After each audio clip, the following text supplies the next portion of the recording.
e transmitindo agora. Deixa eu ver aqui como é que tá.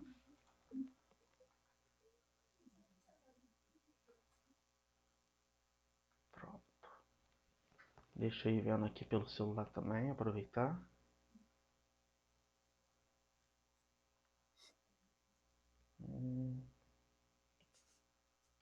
Rapaz, vamos Já lá. apareceu aqui para mim. Apareceu? Apareceu. Vamos Ah, beleza. acompanhando aqui. Ah, isso apareceu. Vamos Já lá. apareceu aqui para mim. Apareceu? Beleza. Apareceu. Vamos Ah, beleza. acompanhar. Deixa só o pessoal começar a entrar. Já tem uma pessoa. Não sei se é você. É, Aí vamos esperar um pouquinho, que daqui a pouco o pessoal começa a entrar. Aí se show de depois bola. 6:03, 6:04, a gente vai vendo o andar da carruagem, a gente já começa de uma vez, tá bom? E Beleza. aí como também, além de dar ao vivo, ele fica gravado, então fica interessante, pode ficar despreocupado. O pessoal já tá entrando aí. Isso Olá aí. pessoal, boa tarde. Como é que vocês estão? Vamos ver aqui. Só anotar aqui as. Hum, Beleza, tá todo mundo ouvindo direitinho, tudo tranquilo. Está o áudio. Aí também a gente tem um delayzinho de cerca de 10 a 12 segundos. Ou seja, aqui no programa a gente está super tranquilo, que a gente vai conseguir falar quase instantâneo. Mas a transmissão para o Instagram, ele tem esse delay de 10 a 12 segundos, tá bom? Show. Beleza. Aí deixa eu dar umas 6:03 aqui mais ou menos, a gente já mete bala. Tranquilo. Deixa eu aproveitar, deixa eu mandar aqui pro pessoal dos grupos. Vamos lá.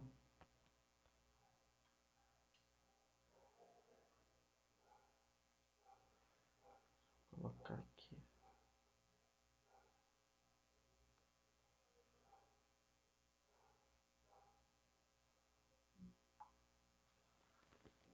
Pronto.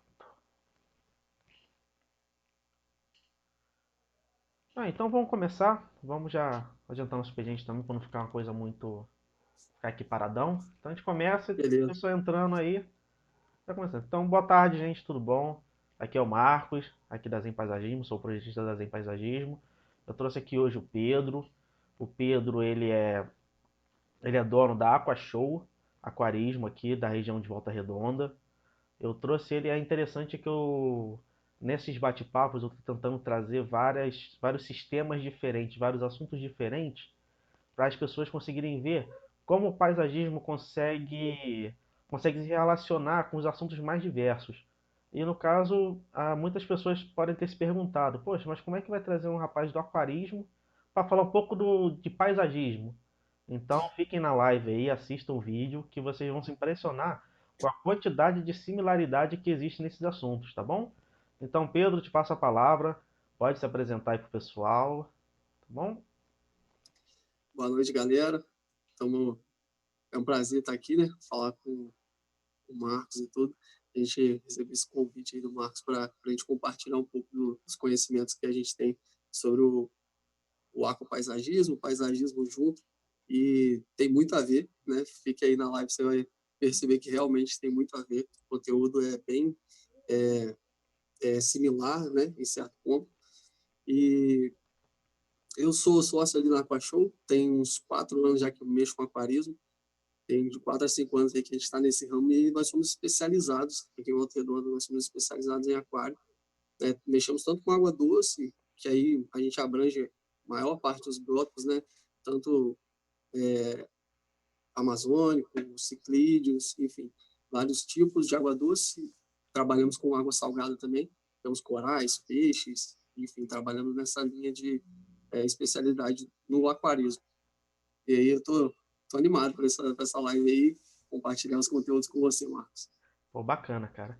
Então, eu queria já abrir esse tema falando com você, o que é o aquarismo?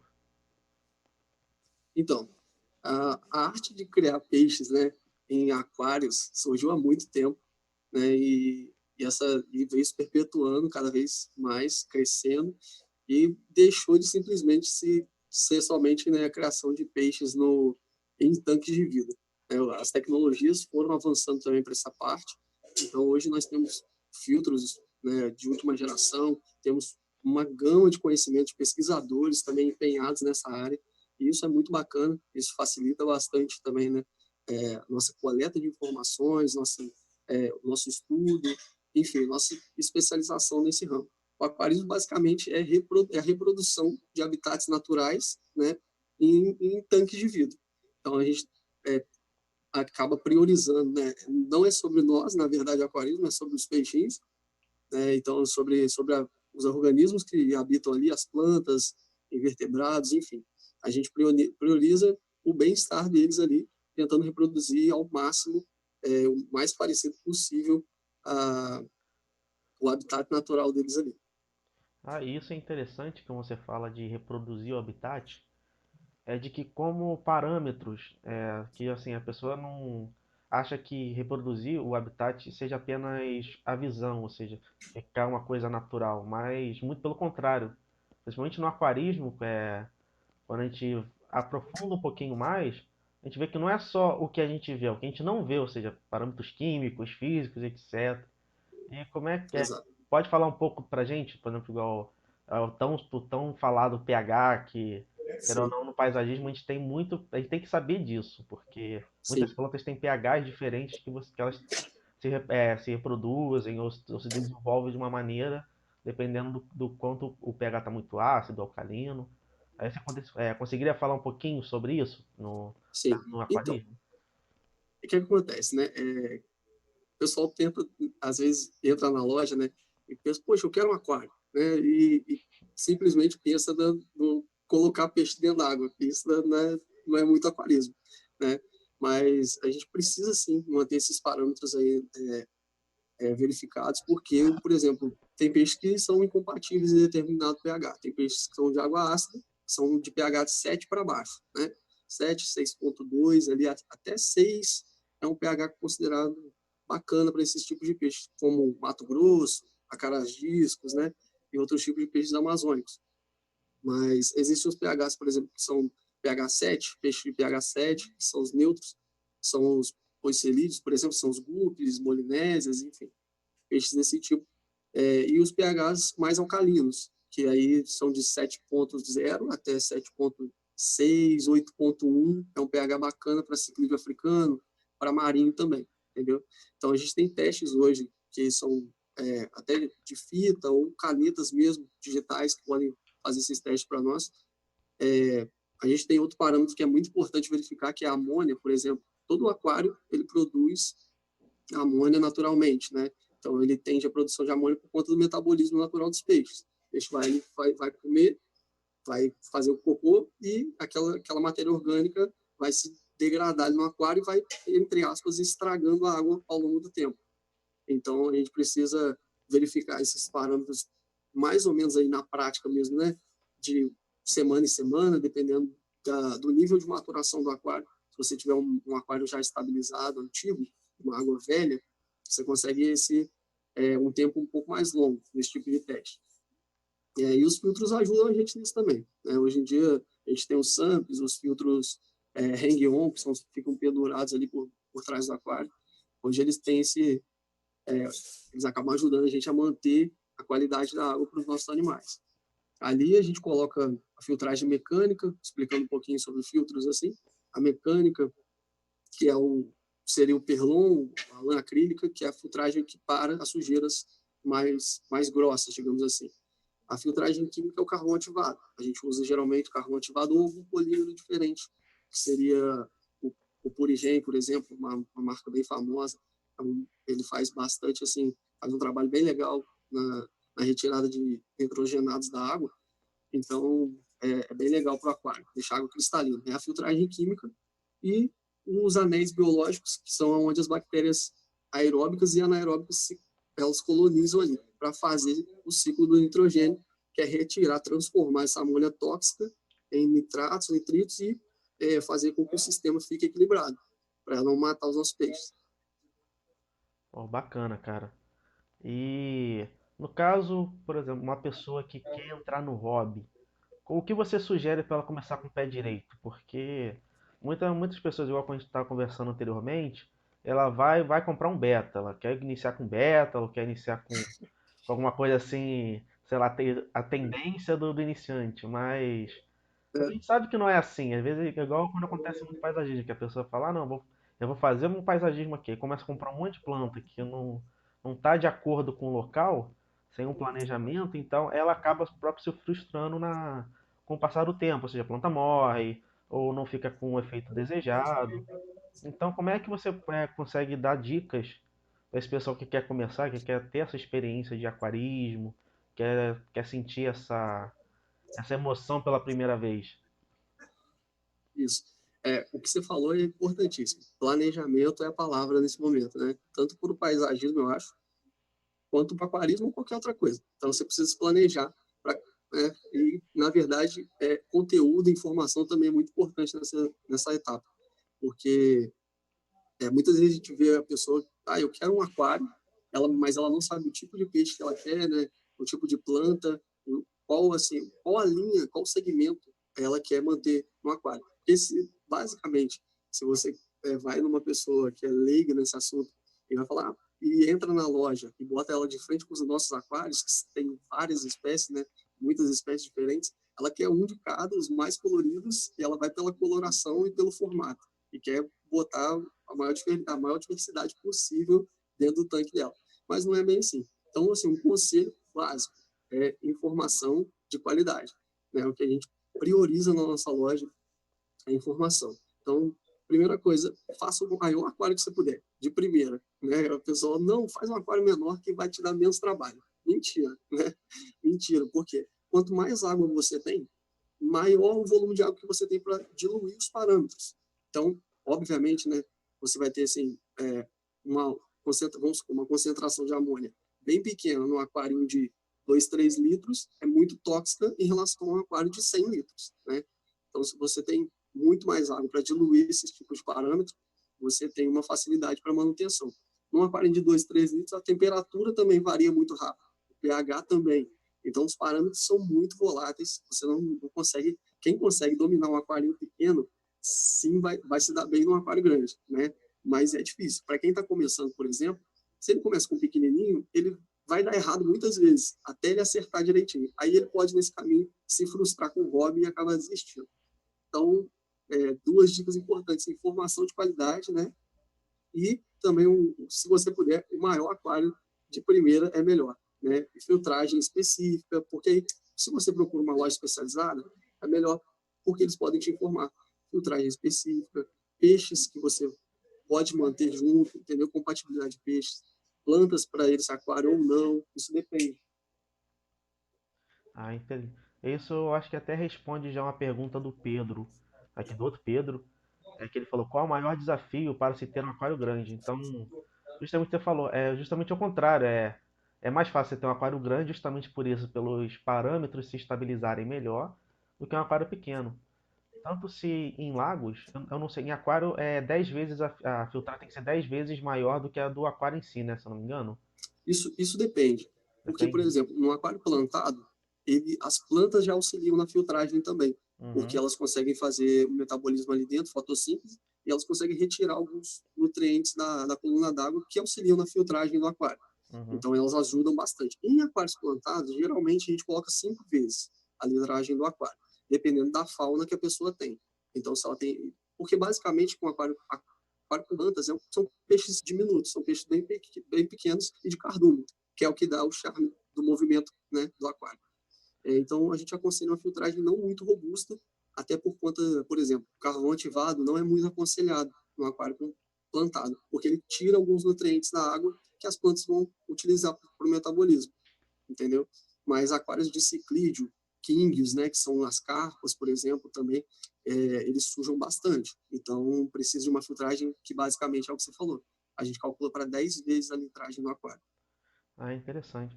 É porque, igual em lago, se eu não me engano, é de 3 a 4 vezes, por ele ter uma dimensão maior. E você falou esse negócio de cardume, é interessante. Em lago, o que que o pessoal faz? Quando você tem um lago de um tamanho considerável, você quer esse efeito cardume, você coloca um predador dentro do lago, para justamente ter esse movimento, que é interessante que eu estava vendo os estudos que o pessoal faz. Quando você coloca e não bota predador, aquele cardume não fica completamente disperso.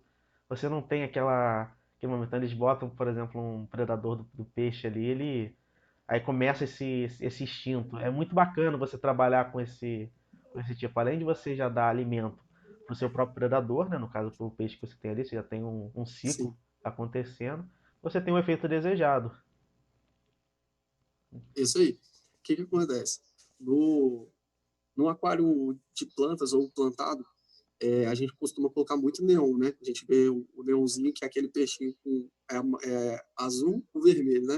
O pessoal gosta muito, quer colocar sempre nele, porque é muito charmoso, bonito no aquário. Mas eles não formam cardume se você deixar sozinho lá. Você tem que colocar realmente um peixe um pouco maior que represente pelo menos uma ameaça. Não precisa ser necessariamente um predador, porque senão você às vezes vai acabar com o seu cardume e o seu predador vai engordar lá dentro. Que aí, então vai ficar só com o predador e pronto, vai acabar com o tempo cardume. Você vai só estar alimentando naturalmente o seu peixe grande. Uhum. Mas você coloca peixes que não necessariamente são predadores, mas peixes que fazem um volume maior, que tem uma suposta ameaça para o cardume. E aí ele se forma naquele sistema de defesa que todo mundo gosta. Então, o Pedro fez uma pergunta aqui também agora pra gente, mas ter um predador não acabaria estressando os animais? Sim, como eu falei, ter um predador, não ter necessariamente um predador natural no aquário, né? Mas ter pelo menos um suposto predador, um tamanho que seja um pouco maior do que o cardume já faz esse efeito. E também é igual assim, o aquário, o grande problema do aquário é que é com relação ao espaço. Se você bota um predador num espaço pequeno junto com as presas, poxa, com certeza vai ter um estresse muito maior. Quando você trabalha Sim, com lagos, a coisa até muda um pouco de figura. Por exemplo, quando você faz um disciclídeo, acho que é Malawi, né? Eu sempre esqueço o nome. Malau, isso. Isso. Eles são meio territoriais. Então, se você coloca eles muito no aquário, eles tendem a brigar, a acabar se matando. Mas quando você faz isso num lago, a coluna de água é diferente, é maior. Então, na hora que algum peixe passa no território dele, ele vai, espanta, acabou, ele vai embora. Entendeu? O Exato. comportamento é um pouco diferente. Então, por isso que eu sempre Pedro falou, ó, consulte um especialista para você não perder peixe à toa. Que às vezes você fala, ah, não, quero cardume, eu vou botar um predador num aquário de 50 litros, por exemplo. A Não, não dá. chance, a chance de você perder os peixes são muito grandes. Exatamente. Num lago, realmente, o tamanho é crucial. Se o aquário fosse extremamente grande, você poderia colocar também, né, um predador natural. E, obviamente, a gente tenta, quando a gente vai fazer, por exemplo, uma, a fauna de um lago, a gente vai pensar na fauna do lago, a gente coloca, em geral, um cardume, um peixe que vai ser predado de fácil reprodução, porque ele acaba se reproduzindo no lago, o predador acaba fazendo controle de natalidade daquela fauna, que ela poderia virar uma praga ali dentro, né? Literalmente, ela se procriar muito ali e aí não ser legal, não ser desejável para a aquário. Então, você acaba fazendo o controle natural mesmo das coisas, né? Então fica bacana. O lago é diferente realmente do aquário. Uma pergunta que às vezes as pessoas fazem é que se aquário dá dengue. E sempre igual que eu falo, Uhum. igual que eu falo também para lago. É que assim, mas se quiser responder, pode responder sobre isso. Fica à vontade.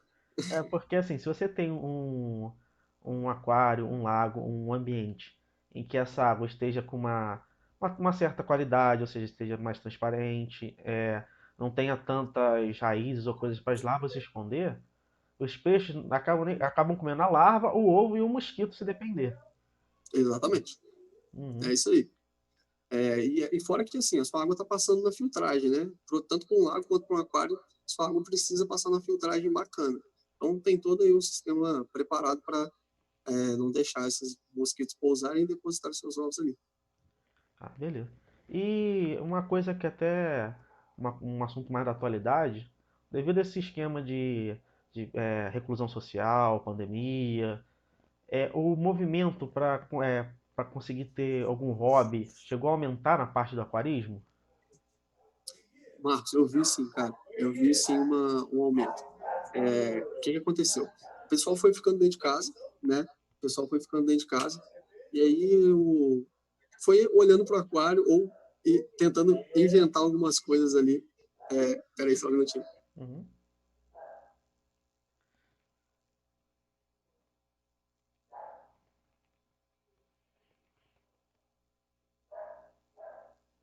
Desculpa, galera. O Sem pessoal já problema. estava aqui, já estava falando para caramba. Então, como é que é? A gente estava falando sobre Sobre a questão dessa reclusão social, do pessoal estar da mais em reclusão casa. social. Desculpa. O que acontece? O pessoal começou a buscar um hobby que fosse ficar realmente dentro de casa, não precisasse sair. Muita gente, né, tem o hábito de correr, ciclismo, mas infelizmente nesse período não pôde. Então a gente viu um aumento, sim. Até eu tenho um exemplo, né, de uma cliente que chegou na loja, olha, eu quero um aquário, porque eu já não estou aguentando ficar dentro de casa com as crianças, eu preciso fazer alguma coisa para, né, distrair e tudo mais. E comprou um aquário e tudo. Então, assim, a gente vê que não só nessa parte, mas a parte psicológica também, a gente tem, esses dias mesmo, a gente teve um estudo, um cliente nosso, né, de Valença, até o Charles, vou citá-lo aqui, porque é um grande amigo, ele é psicólogo, né, então ele escreveu junto com a esposa um artigo sobre quais são, desculpa, quais são os benefícios do aquarismo na parte da psicologia, né? Quais os benefícios que ele traz para a pessoa. E foi muito interessante, né, ver esses estudos linkados também. Foi muito bacana esse retorno. Então a gente vê que o aquarismo, ele não simplesmente embeleza o ambiente, né? O aquário não é só simplesmente para isso, mas realmente a pessoa que tem fica, poxa, dá uma paz no ambiente, né? A pessoa fica ali sentada horas, se deixar. Tem cliente que adormece, assim, tem uma cadeira de balanço perto do aquário e dorme ali mesmo, entendeu? Isso é legal, porque o pessoal fala muito isso, né? O movimento dos peixes é muito relaxante, você vê aquilo, aquela tranquilidade, então realmente vira uma obra de arte na sua residência.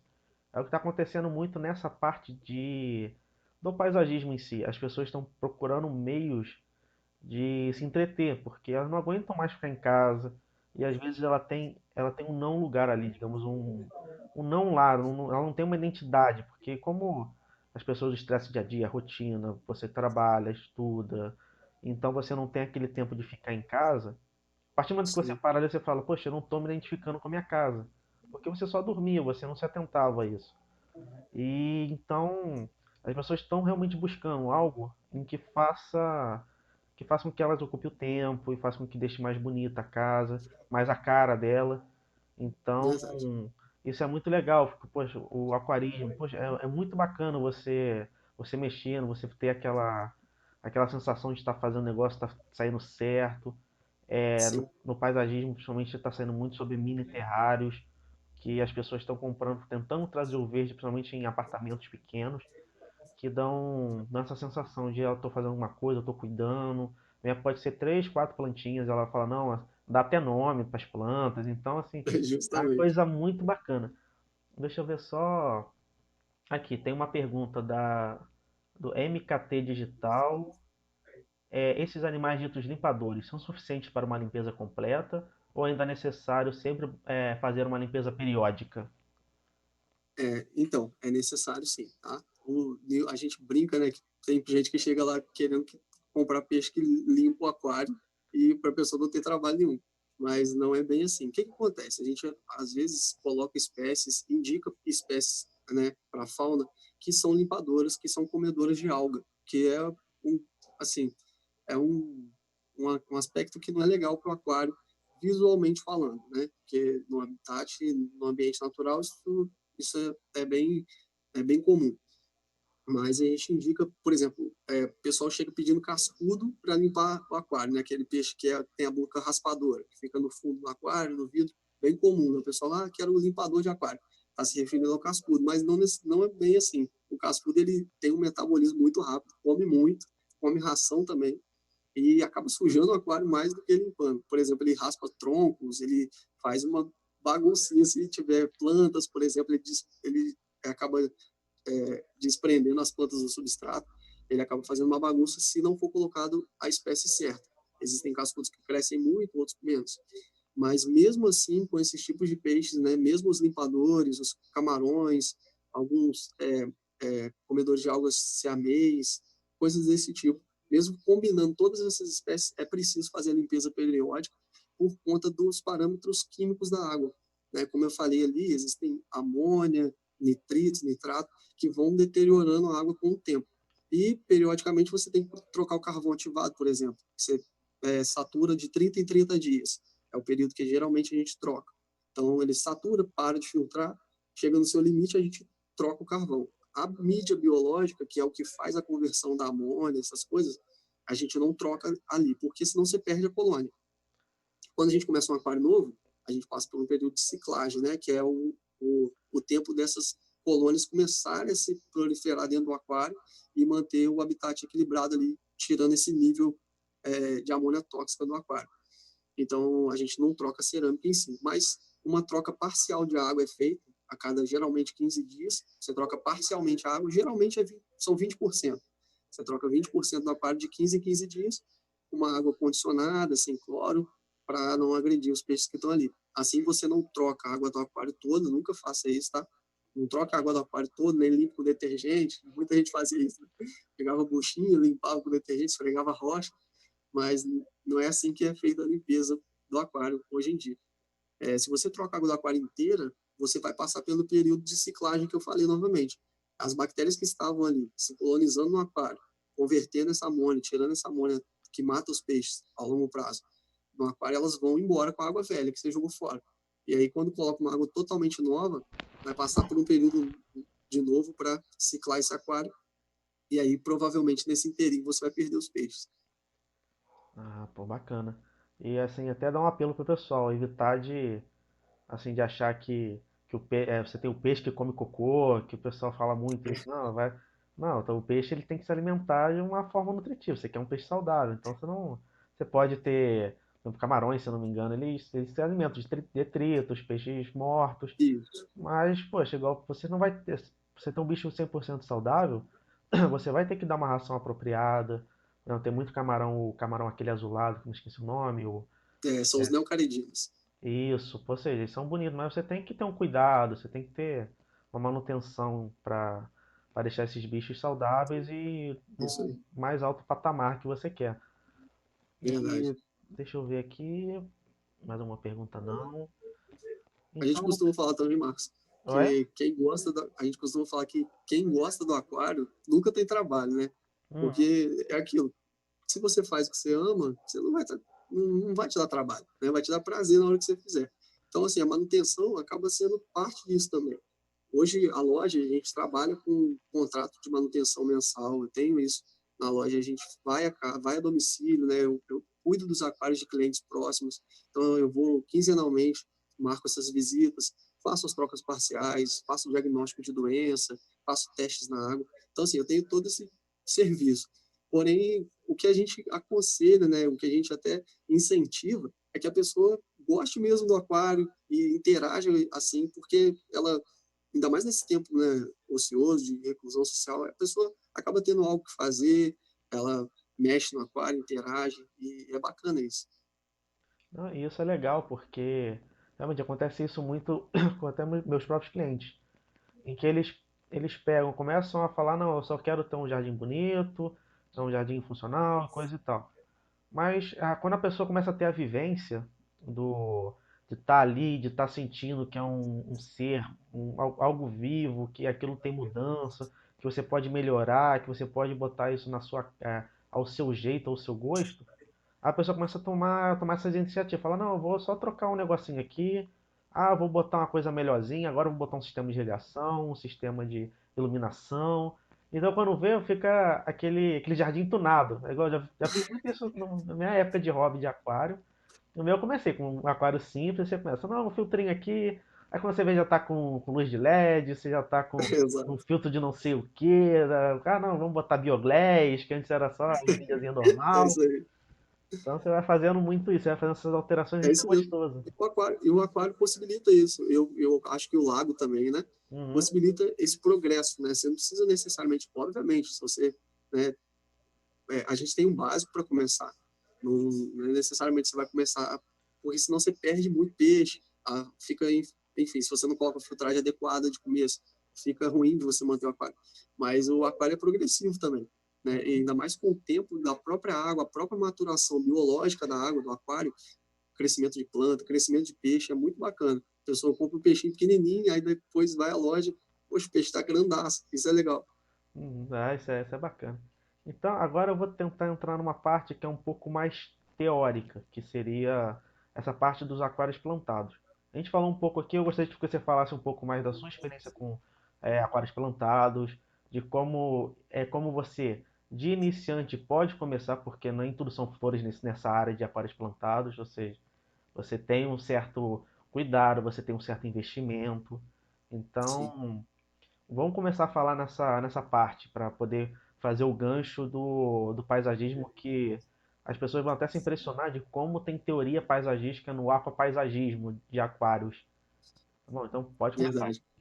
Então, há muito tempo, né, a planta dentro d'água nem se cogitava, né? Assim como o aquário marinho, coisas desse tipo.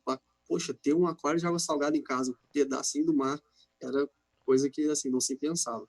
E o aquapaisagismo em si é a arte realmente de projetar, né, fazer paisagens, jardins submersos, literalmente, né? E é até diferente de aquário com plantas, né? Aquário plantado e aquário com plantas é até diferente. O aquário com plantas é simplesmente você dispor ali algumas plantas, alguns tipos de plantas que não vão te dar muito trabalho e tentar só fazer um verde, entre aspas, no aquário, dar um verde, dar uma cor, e aí você tem aquário com plantas. Mas o aquário plantado mesmo, ele é pensado, né, e você vai abordar esses princípios também, que eu acho muito legal, em alguns princípios do paisagismo, da fotografia até, né, de ângulo, enfim, ele é bem pensado sobre isso. Eu particularmente, né, enquanto lojista e hobbyista também, a gente prioriza as plantas low-tech, né, que a gente chama. São as plantas que não necessitam de, por exemplo, a injeção de CO2 dentro do sistema. Né? Geralmente a pessoa pensa no aquário plantado, ela pensa, quando ela joga no Google lá, aquário plantado, né, ela vê aqueles aquários lindos demais, né, basicamente cheios de planta, com rochas, troncos, todo harmônico. Então, aqui não é um aquário high-tech, é um aquário que é montado assim, basicamente para concurso, para bater uma foto específica e quase que não se tem manutenção ali prolongada. Você não, basicamente não consegue manter um aquário daquele por muito tempo sem ter um desequilíbrio, né? Porque o ajuste é fino demais, quimicamente falando, né? E biologicamente falando também, é muito fino o ajuste para você conseguir manter um sistema daquele rodando bacana por muito tempo, por um longo tempo. Então, enquanto lojista, para eu, por exemplo, propor um aquário desse para um cliente iniciante, ele vai ter que gastar muito, despender muito tempo, dinheiro em manutenção, em equipamentos, por exemplo, que vão acabar fazendo, provavelmente, ele desistir do hobby a curto prazo, né? Mas agora, se eu escolho plantas low-tech, que são as plantas, por exemplo, de ancoragem, que a gente consegue ancorar nas rochas, nos troncos, parecido com a epífita, né? São plantas epífitas ali terrestres. A gente consegue fazer resultados muito legais com plantas que não precisam de uma manutenção muito alta e que a gente consegue manejar bem, por exemplo, com pastilhas de fertilizante no solo, que não precisa necessariamente ser um solo fértil, né? Pode ser um solo inerte, um substrato inerte, com uma pastilha de fertilizante e com fertilização líquida na coluna d'água, que aí as folhas vão se beneficiar também. Então, é possível ter um aquário com plantas bem bonito, é possível ter um aquário também plantado que não te dê tanto trabalho. Então, as duas vertentes hoje são possíveis. Mas é óbvio, se a pessoa quiser um aquário densamente plantado, ela precisa investir um pouco mais. É bacana. E é interessante porque as pessoas acham que as plantas aquáticas, elas só vivem no meio d'água. Mas tem muitas espécies em que elas são cultivadas no meio externo, ou seja, são cultivadas de modo aéreo, e depois elas são acostumadas para a parte aquática. Se eu não me engano, a núbia acontece isso. Ela pode. Você utiliza muito em paludário e terrário, que tem mais uma umidade. Você coloca ela tanto debaixo d'água quanto na parte que tem o riacho, ou tem uma coluna, assim, um gotejamento de água. Agora eu não tô lembrado das espécies, mas eu já Já peguei um pouco sobre isso. Sim. Tem alguns tipos, por exemplo, o que é muito usado na passagem da água para a terra, né? Vamos dizer, no paludário, por exemplo, você tem que fazer essa passagem bem gradual, né? Para que não fique um negócio assim. Eu tenho plantas terrestres e tenho plantas aquáticas. Fica um negócio meio sem conexão.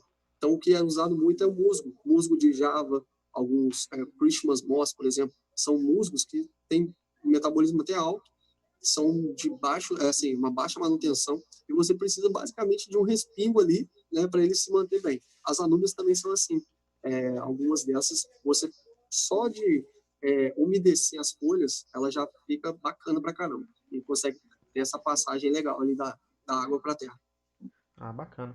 Eu acho legal essa parte, principalmente assim, quando você começa a ter um certo olhar mais artístico num aquário plantado, por exemplo, é que você consegue ter uma visão que você não consegue ter num vaso. Por exemplo, quando você coloca uma ninféia num vaso, ou uma planta que seja ali na coluna d'água, que ela seja flutuante, você consegue ver a raiz aparecendo. Por exemplo, num lago, quando você coloca ninféia, você vê a flor descendo para debaixo da água, depois voltando. Então você tem outro ângulo de visão. E isso é muito bacana, que você consegue explorar várias formas diferentes. É verdade. As ninféias dão flor roxa, branca, amarela. É muito bacana. Eu cultivo, eu até tenho na loja mudas de ninféia Zenker, né, que é uma que dá folha roxa, vermelha. É muito bonita, a flor dela é roxa. Por exemplo, para lago eu vejo muito utilizando as rotalas sedóides, que elas crescem a copa, vão crescendo folhas miúdas, né, do Uhum. centro para o raio, assim, e dá uma folhinha amarela, uma florzinha amarela. É muito bonito. Então, são essas plantas, geralmente são usadas para lago. E são plantas que a gente coloca a raiz lá no fundo e as folhas vêm para a superfície, quase como uma Vitória Regia, basicamente. Uhum. Pô, muito bacana. Eu vou compartilhar aqui agora umas imagens para a gente tentar destrinchar um pouco, para a gente falar uma parte um pouquinho mais técnica delas. Deixa eu só colocar aqui para ele poder ver a gente. Deixa eu colocar aqui. No caso aqui, igual que a gente estava falando sobre os estilos, é interessante como ele pega muito essa parte do paisagismo. Tá conseguindo ver aí, Pedro? Certinho? Tô conseguindo, tô conseguindo. Ah, beleza. É igual aquele que você falou da última vez. Eu não sei se o pessoal vai conseguir ver os nomes porque fica bem pequenininho. Mas você percebe que existem certas regrinhas em que você usando essas regrinhas, você consegue atingir seu objetivo. Igual, por exemplo, esse estilo biótopo, que ele é uma montagem mais simples, ele simula um ambiente natural, com flora, fauna, o hardscape de pedras, e isso é uma coisa muito interessante, pelo menos assim, eu aprendi muito sobre hardscape com aquarismo, que quando você usa no paisagismo terrestre, entre aspas, né, você consegue ter um efeito muito bacana. E aqui é bom, eu só quero mostrar para o pessoal como a coisa é similar a esse processo paisagístico. No caso aqui, o estilo holandês, para quem é paisagista, ele é muito similar, no caso, ao estilo inglês, estilo italiano, até aquele mediterrâneo, em que você tem essa densidade de plantas, texturas e cores diferentes. Aí tem um ponto focal ali, no caso, que a gente vai botar aqui mais para frente, que eu achei muito bacana, que o aquapaisagismo ele trabalha, que é principalmente os pontos focais, que é os pontos de ouro, que é da sequência Fibonacci. Mas a gente fala um pouco isso mais à frente. Aí, até Bacana. como o Pedro falou, no caso, esses densamente plantados são difíceis de dominar, tem que ter extenso conhecimento, você tem que ser focado na cultura e arrumação de plantas aquáticas vibrantes em grupos. Ou seja, como você vê como é que é interessante que isso tem planejamento. Quer falar alguma coisa, Exato. Pedro? Exatamente. É para o pessoal também entender, né, que às vezes não é que o lojista, né, a pessoa que vende, que é especializada em aquário, não tenha, né, o conhecimento ou até os produtos, né, necessários para isso, para ter esse resultado. Mas é que realmente a gente acaba tentando minimizar as perdas, os problemas, né, e até equipamentos mesmo caros, que, por exemplo, um cilindro de CO2, com solenoide, controle fino aí de CO2. Então, assim, são coisas que são realmente difíceis de manter. Plantas avermelhadas, por exemplo, né, de tonalidade roxa também, são plantas difíceis porque exigem uma concentração maior de alguns nutrientes, e isso dosado de forma errada acaba dando muito problema no aquário. Então, assim, cada planta tem por exemplo, a dureza da água influencia, né? Se a planta gosta de água mole, água dura, que a gente chama, existe esse teste também de dureza, que são os carbonatos ali na água dissolvidos. Então, assim, existe toda essa dinâmica das plantas que a gente tem que levar em consideração. É, e aqui também a gente vê, igual que você falou, pelo menos nessa imagem, não sei se o pessoal vai conseguir ver, tem os neons ali, né, representados. É igual, se colocar um Kingo aqui já acaba com isso tudo. Ou seja, a escolha das espécies são fundamentais também nisso. Exato. As espécies são uma escolha fundamental, principalmente porque no aquário plantado, no aquarismo mesmo, no aquapaisagismo, o foco são as plantas. Então, já muda de figura, né? Não são mais os peixes, são o foco do aquário. O foco são as plantas. O cardume em si é só para dar o movimento que as plantas não conseguem dar também, né? Então, o cardume é só para ter algo natural ali, para dar uma beleza a mais no aquário. Mas o foco são as plantas realmente. Ah, bacana. Aí no caso aqui também, voltando aos outros estilos, estilo selva, que se assemelha muito ao estilo tropical do paisagismo, onde é que a gente tenta simular um ambiente selvagem, entendeu? Com bastante folhagem.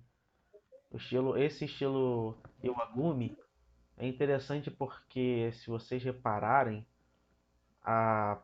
Calma aí, deixa eu só colocar a ferramenta aqui. Eita, calma aí que caiu aqui o negócio. Deixa eu voltar ele, voltei. Aqui, o estilo Iwagumi, ele trabalha principalmente com rochas. E se você repara bem, essas rochas elas formam um triângulo de disposição. Você nunca, geralmente assim, você nunca vê em determinados arranjos paisagísticos, arranjos de aquapaisagismo, pedras alinhadas, porque isso dá uma certa desarmonização. Então você usa essa saída que é o quê? Que é a triangulação de pedras. Isso você consegue ter uma. Pode ver aqui, por exemplo, tá vendo? As pedras estão em camadas, mas se você reparar, elas formam meio que um triângulo. Isso é, Sim. isso é muito utilizado para você ter Essa sensação de continuidade, né? Você dá uma Isso. sensação de continuidade. Uhum. Deixa eu tirar isso aqui, calma aí. Aí no caso aqui temos alguns exemplos de aquários que a gente vê isso. Eu quero começar com esse aqui para o pessoal já entender como é que a coisa é mais aprofundada. No caso, esse aqui, poucas pessoas conhecem, isso se chama sequência de Fibonacci. A sequência de Fibonacci foi calculada pelo matemático Fibonacci, em que ele descobriu que toda a natureza ela segue um padrão, seja, no caso aqui, como você percebe, parece uma concha, ela parece Uma orelha. algum tipo de raiz. As plantas, árvores, elas crescem nesse estilo de Fibonacci. Tanto que até algumas estratégias econômicas de bolsa de valores, você utiliza esse tipo de Fibonacci para poder descobrir certos passos que vão acontecer, entendeu? Se a bolsa vai subir, cair. Aí, quer falar alguma coisa, Pedro? Senão eu vou acabar falando um monte de Até, coisa aqui ao mesmo tempo. até a nossa orelha é basicamente isso. E é interessante, se você percebe, o nosso olho, ele tem um ponto que deixa as coisas mais bonitas. E aonde que chamam de ângulo de ouro, que se você reparar aqui na nossa imagem, são cerca de 9 zonas, e que quando você fica perto desses pontos, onde é que tem essas interseções de linhas verticais e horizontais, as coisas ficam um pouco mais bonitas.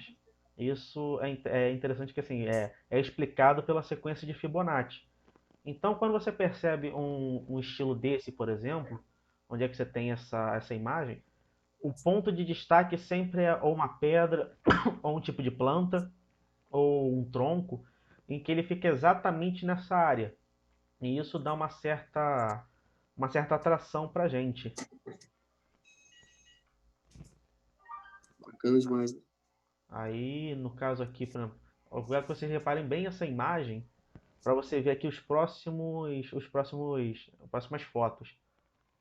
Vamos pegar essa aqui que está maior. Aqui, no caso, essa aqui é interessante, eu quis botar essa para ver o estilo de arte que a pessoa consegue ter, entendeu? Que não Exato. só a parte natural que você consegue bater, você consegue ter uma coisa mais lúdica, igual o filme Avatar, por exemplo. Você percebe ali, quando você olha o ponto focal, você percebe que você tem aquela pedra ali, ó, dando mais assim, embelezando o ambiente. Você tem igual o que você falou, Pedro, sobre a questão de profundidade, que quer falar um Isso. pouquinho sobre ela? A gente vê bastante nessa foto aí, né? Você vê que as pedras, as rochas são colocadas quase que em linha, né? Em linearidade, assim, para dar esse aspecto de profundidade, né? Eu chuto que esse aquário aí deve ter pelo menos uns 60, 70 centímetros de profundidade. E é interessante que você vê assim, você tem um triângulo ali, ou seja, que é um fechamento da visão, que é você forma um caminho, e o criador desse tipo de paisagem, né? Ele foi utilizando pedras grandes até pedras pequenas para dar essa sensação de que está lá longe. E você, Exato. e você percebe que nada ali fica um em cima da outra. É assim, são pedras maiores para trás. Você tem esse esquema de que o solo do aquário ele não é reto, ou seja, ele é em diagonal no caso da frente, é mais baixa do que a de cima, justamente para dar uma visão mais panorâmica e mais detalhada das plantas que estão em torno. E aí, no caso, você tem a questão de maciços, por exemplo, ali no canto superiores direito, você vê que plantas ali elas estão mais altas do que as da frente. Então você dá essa sensação de textura, de tamanho, num aquário que você, como você previu, ele deve ter uns 60, 70 centímetros de profundidade. Então, Exato. pô, isso é muito bacana, porque você conseguir explorar isso num ambiente tão pequeno, você transformar assim praticamente numa paisagem que a gente veria ou num filme ou num local muito gigante, você consegue fazer isso num local pequeno. Então, quando você consegue dominar isso, consegue dominar essas técnicas mais elaboradas, como sequências Fibonacci, alturas de plantas, geometrização do local, ou seja, no caso, essas triangulações, as pedras, como você repara, elas têm um porquê de estar assim. Então, você percebe que os Isso. veios, que os pontos de quebra, eles têm uma congruência, eles conversam. Não é, por exemplo, uma pedra para cima, outra pedra para o lado, outra pedra para baixo. Então você Verdade. percebe que realmente, ou ele expande, ou seja, de um ponto ele expande, ou ele segue uma linha como se fosse realmente uma formação geológica. E, poxa, Sim.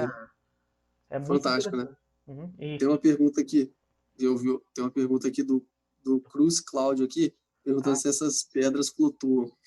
não, esse em particular é interessante porque essas pedras são falsas.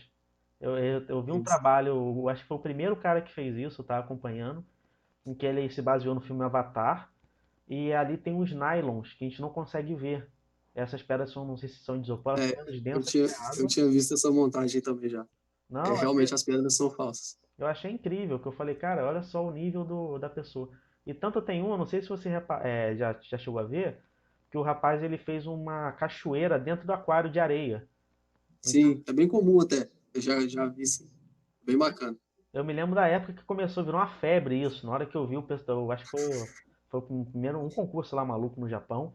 Que na hora que o pessoal botou assim, ficou desesperado, que viu aquela areia caindo, falou, como é que você bota uma Como é, cachoeira dentro do como é aquário? que a água cai dentro da água, né?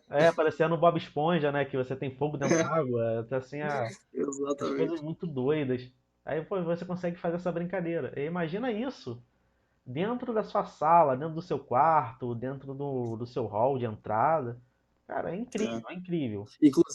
Inclusive na parte dos paludários mesmo, né? Uhum. É, eu já vi alguns projetos, vocês já devem ter visto também, mas alguns projetos de Japão, China, que eles colocam o paludário com uma espécie de gelo seco, né? E sai aquele gelo seco por cima da água, fica parecendo um bosque, assim, bem pela manhã mesmo, com Ah, aquela sim. névoa, cara, fica maravilhoso. Tem uma maquininha que faz agora. Agora eles desenvolveram uma maquininha de fog, que eles chamam. Muito legal. Não, é bacana demais.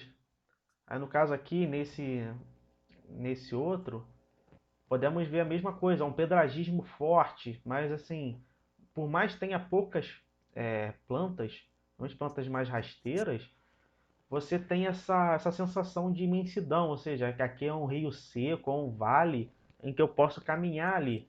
Você vê que cada pedrinha, cada cascalhinho, ele está posicionado de uma tal forma em que te dá essa sensação. Porque não adianta você botar pedras gigantes se você não botar essa texturização do ambiente, igual esse meio entrando. Pode ver que ali, as pedras ali atrás, elas foram colocadas assim. Se você for pelo lado mais técnico, você não colocaria pedras pequenas lá atrás. Mas o que ele fez? Ele deu a sensação de que é algo mais lá atrás. Ou seja, você tem que andar nesse caminho para descobrir o que tem ali atrás. E, cara, assim, é Exato. incrível você É, fazer isso num.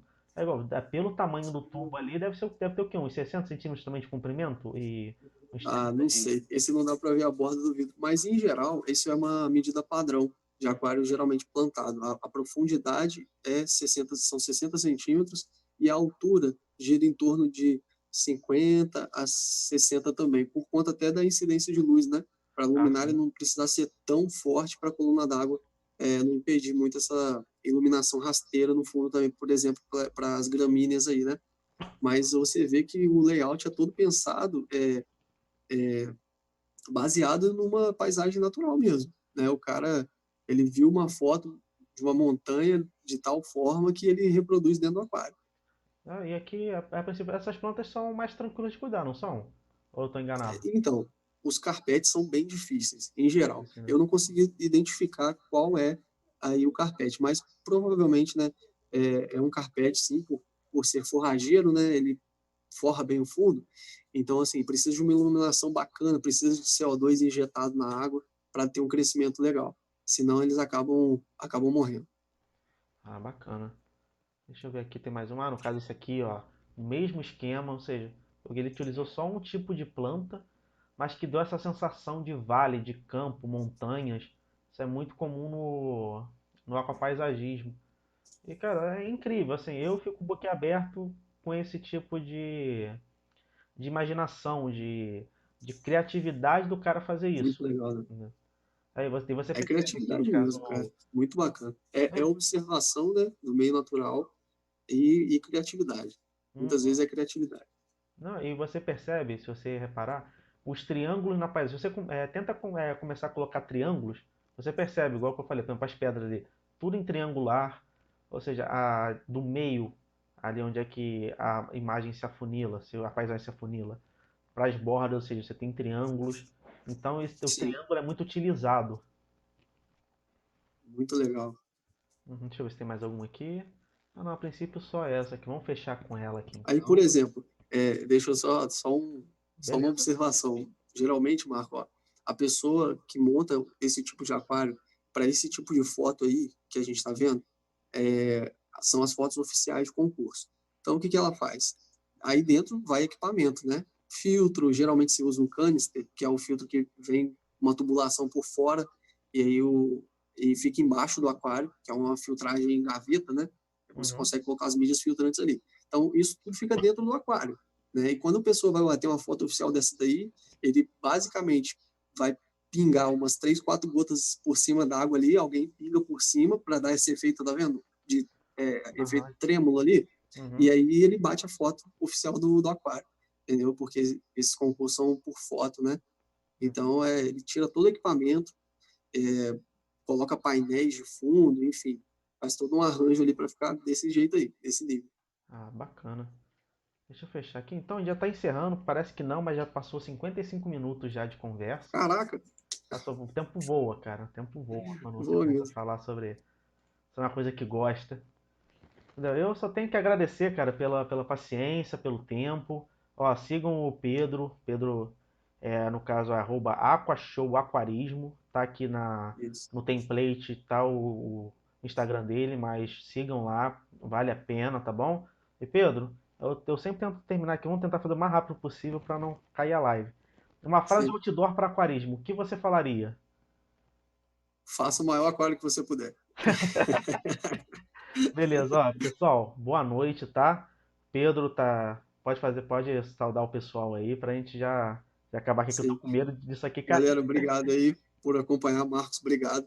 Um abração. Valeu. Obrigado, gente. Ó, boa noite, tá? E até a quarta-feira.